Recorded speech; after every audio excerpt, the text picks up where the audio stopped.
Hey guys, welcome back. It's me, Gimpy. I'm here with the continuation of Turn 2 in Heroes Against the Red Star counterattack scenario by Lock and Load Publishing. Sorry, it's been a couple days since I've gotten this back down to the table to finish it out for you. Although it is very easy, as you can see. I'm telling you guys, get the poster frame. It makes it so much easier to move this stuff around. But yeah, it's been very hectic between Halloween and trunk-or-treating, trick-or-treating, and all this other crap, costume contest. Oh, my little girl, by the way, 8-month-old baby, won her first costume contest. My wife said it was her first pageant, although I think we had an unfair advantage considering, you know, she's 8 months old, was dressed as Mickey Mouse, and was the only baby in the contest judged by grandmothers alone. So she had a severe advantage. It was kind of like Germany versus Poland of baby costume contest. So that was kind of funny. Anyway, you guys aren't here for that. We're here for the remainder of this turn. Like I said, sorry it's been a few days, but I've had, like I said, so much going on. I've got so much planned for the channel. I've got so much cool upcoming stuff for you guys. A lot more stuff by GMT, a lot more stuff by some other game companies that's coming in as well. Just a plethora of stuff, a lot more solitaire content. I'll give you a hint. There's one that I've been very excited about that's by GMT, and it's like the light version of Starfleet Battles that I'm getting ready to have to the table for you guys. It's not Starfleet Battles, it's something else by GMT. You guys you'll love this though. Anyway, we left off and my forces were being crushed down here. I'm playing as the American forces versus the Russian forces up there. I originally planned on pushing into the town of Starklos. That's not going to happen. Now I'm just trying to get some units down here onto Hill 121 just to hold whatever I can, because I've only got a handful of units back over here. There's no way I'm across that field and do anything decent at this point. It's just not going to happen. They outnumber me too bad, and I don't see it happening. But we're going to go down swinging. They still have a mess load of their tanks up there. I haven't been able to take out near as many as I had hoped. It just didn't go my way on this one, but we're going to take and see what we can pull out on it. We left off up here when their routed crew had moved north. I realized when I watched the end of the turn to see, you know, whose turn it was, that I forgot to put the markers on there, so I put those markers down real quick. It is my turn, and I was looking at it. I've got this little stack of infantry over here, led by this guy right here. What is this? Major something or other. Colonel Mead, whatever his name is.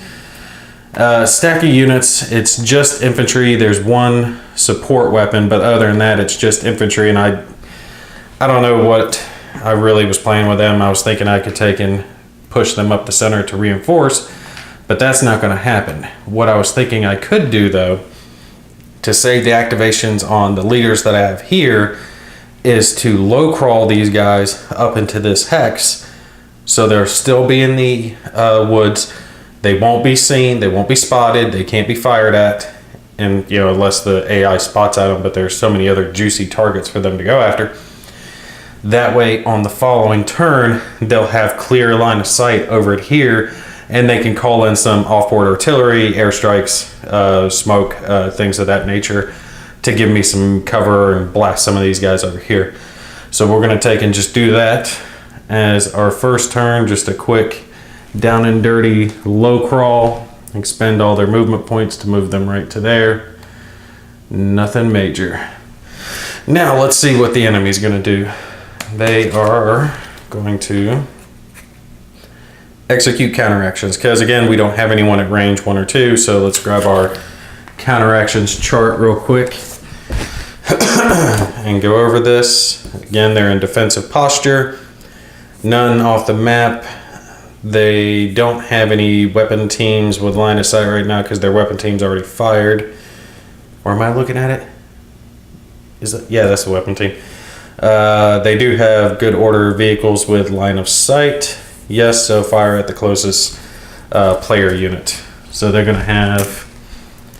They've got a couple of tanks here with line of sight that can fire down here onto my M1. It's the same as this one that's here. I'll just hold that up so you guys can see it. And there's really not too much of an advantage. It's not going to affect them. Excuse me, I don't know what's getting me all choked up all of a sudden. There's not really too much of advantage one way or the other of these guys firing. I mean, this guy's got the ace gunner, so I guess their best shot's going to be with him because it's either subtracting 2 or firing twice. What is this? That's their weapon team. Yeah, their weapon team had already fired. So yeah, I am right on that. Oh, that's their sniper there I was looking at. I was like, wait, their weapon team didn't fire. Nope, that's just the sniper. So he's still on guard duty. Yeah, we'll take the shot with their tank, with the leader, with the ace gunner, which, let me grab that chart here so we can remember. Ace gunner, he rolls 1d6. If it's odd, subtract 2. If it's even, then he's firing twice. So let's roll real quick and see what he's going to get. Well, let's drop that in there. He got even, which means he is firing twice. Of course he is. He fired twice last time. The only one that he actually has line of sight to is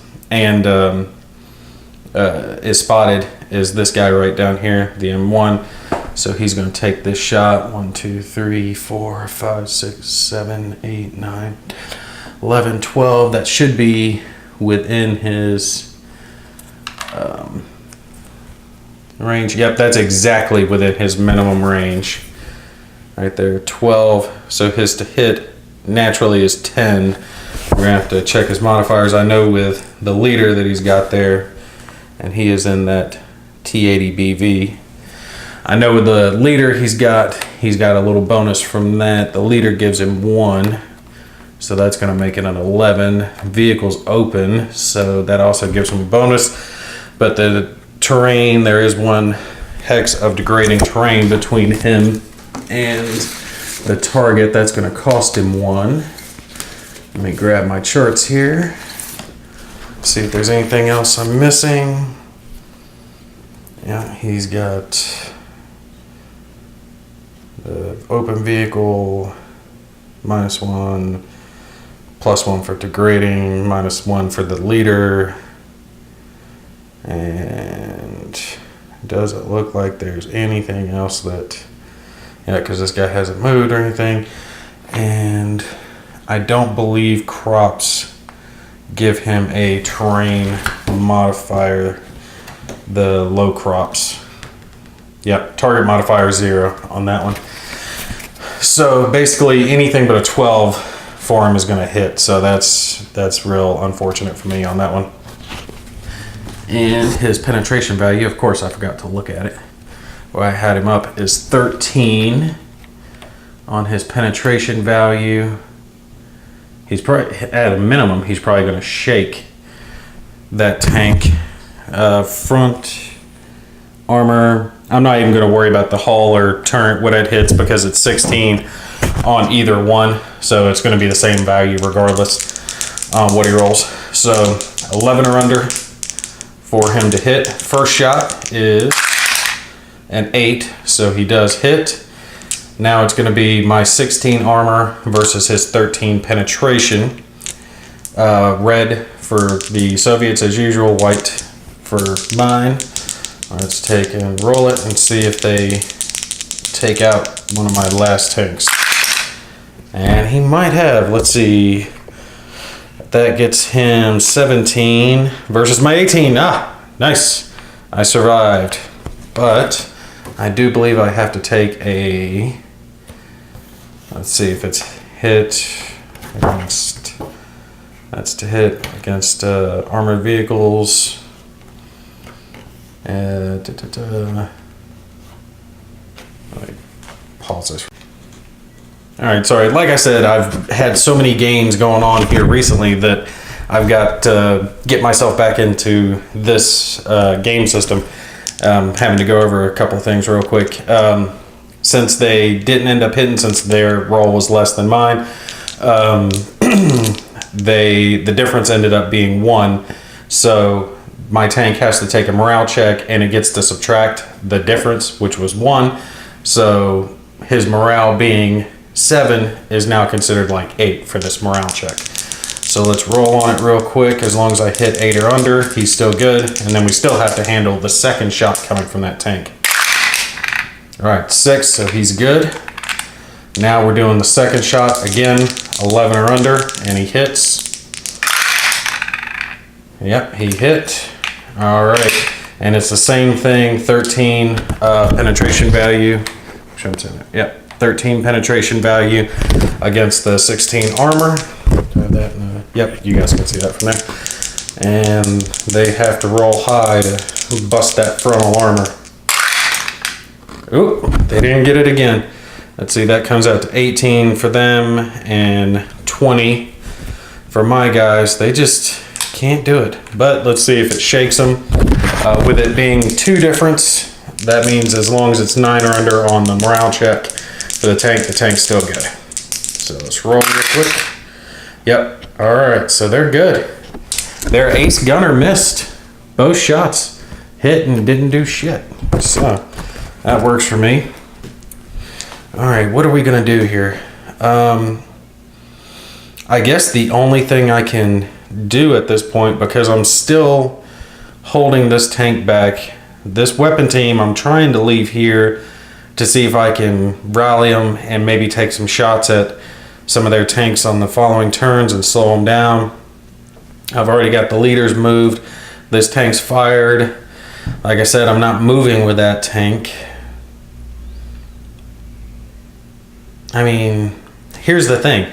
I could back up with the tank and fire up the road while still keeping my cover from the right, but I would open myself up to fire from these guys, from these tanks, and this one is pointing right down this road. So the moment I step back to take the shot at him, he's gonna get a shot at my side armor. So that ain't gonna work. I'm gonna have to leave him there. I guess the only thing I can do is continue to move these guys, which are down here. I have an APC again with a couple of squad in each, a leader in each, and some support weapons. I can continue shoving them up this hill. They don't have anyone else who can op fire down there, so that looks like that's my best bet. So at least I can get some victory points. Get both of these up here and continue on with my strategy. Yeah, I don't know what's going on with me today. Something's tickling my throat. All right, these guys have a movement factor of... Here, I'll show you guys the counter on this. What is it? M113. They have 18 movement factor. They're tracked. Shit for armor. So tank shell hits these guys, they're done. They just explode. But at least no tanks are firing at them.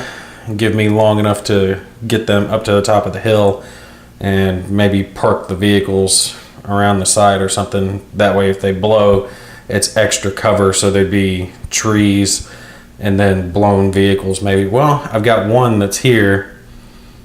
Park those guys there, because you can only have 2 vehicles, and that includes Rex and a Hex. So that would effectively be a roadblock. All right. Let's see, 1, 2, let's see, yeah, 1, 2, 3, 4, 5, 6, 7, 8, 9, 10. Yeah, we'll take and bring this first one up to there and disembark the infantry into the woods. Mark them both with moved markers to know they're good, and we'll leave it at that. I'll bring the next one up there, have them drop their infantry into this one, or I might have him bring the infantry back here and drop them there.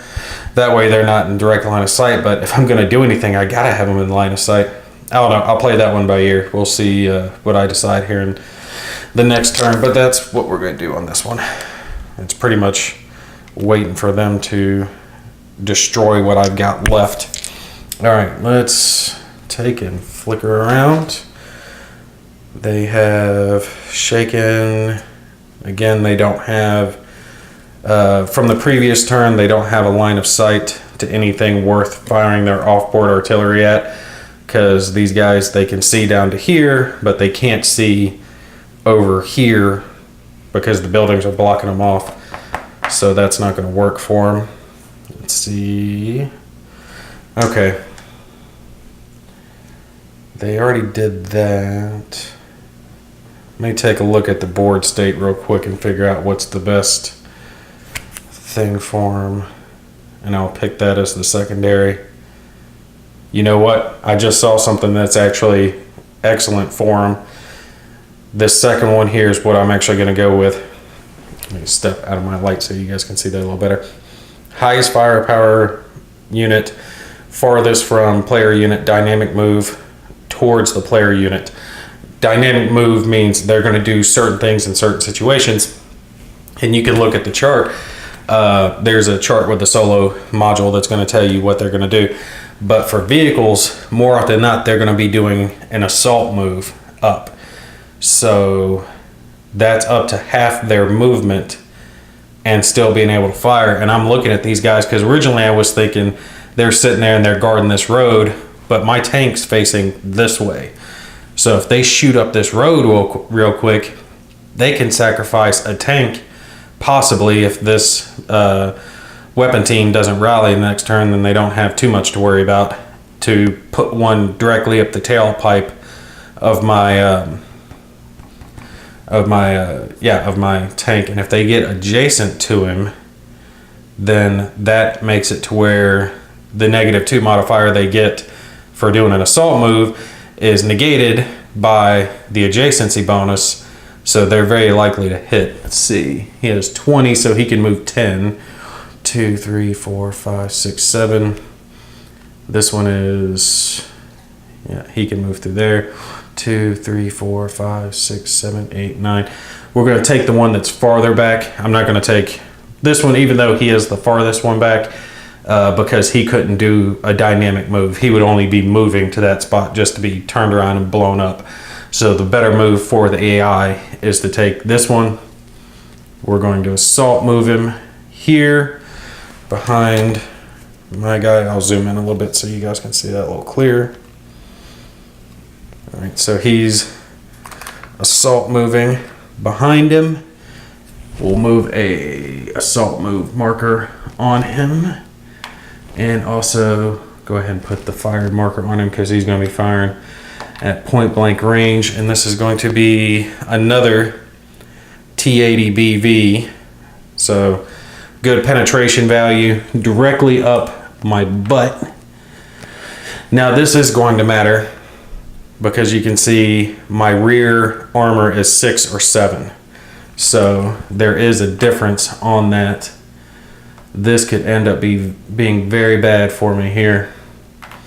All right, like I said, he gets a -2 modifier for being assault moving, and he gets a +2 modifier for being adjacent. That's why I went ahead and moved him up to being adjacent.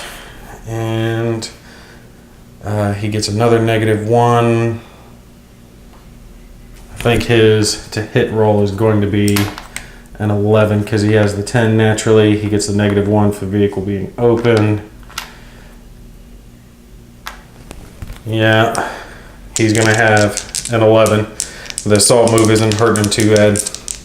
All right, let's see. Yep, that's moved to where you guys can see it. 11 or under is going to hit, and then it's going to depend on where he's hitting on what I'm going to be rolling from. If it's a even roll, it's going to hit the tank's turret if it's greater than 2, and if it's odd, it's going to hit the hull. I can kind of hope it hits the turret. Yep, he definitely hit. This is even, so that hits the tank's turret. So that's actually good for me. The turret is 7 versus the 6, which actually I think he's got me crushed from here because he's getting 13 added to his dice roll and I'm getting 7 added to mine. So I think he's got it on this one. Yep. Boxcars. That's the first time I actually rolled that in a while. I ended up coming out with a 13. So yeah, he absolutely blasted me away into itty bitty bits. We'll take and hit that with a wreck marker there.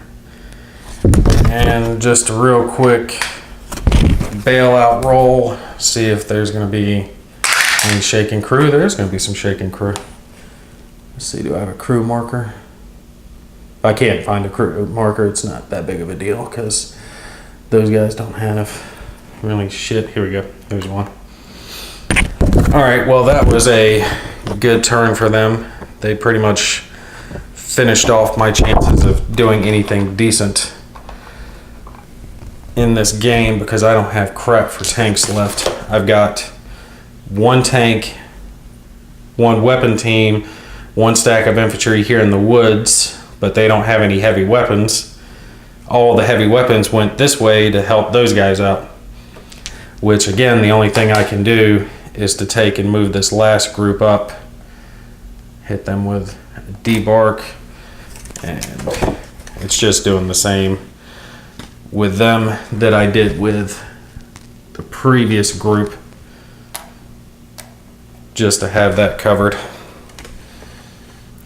All right, what do they got left? Yeah, this is probably close to the end of the turn because I don't have much left. Actually, I don't have anything left. That was my last working unit. I have to hope they pull a card that says pass, because if they pull a card that says pass, that'll end the turn at this point.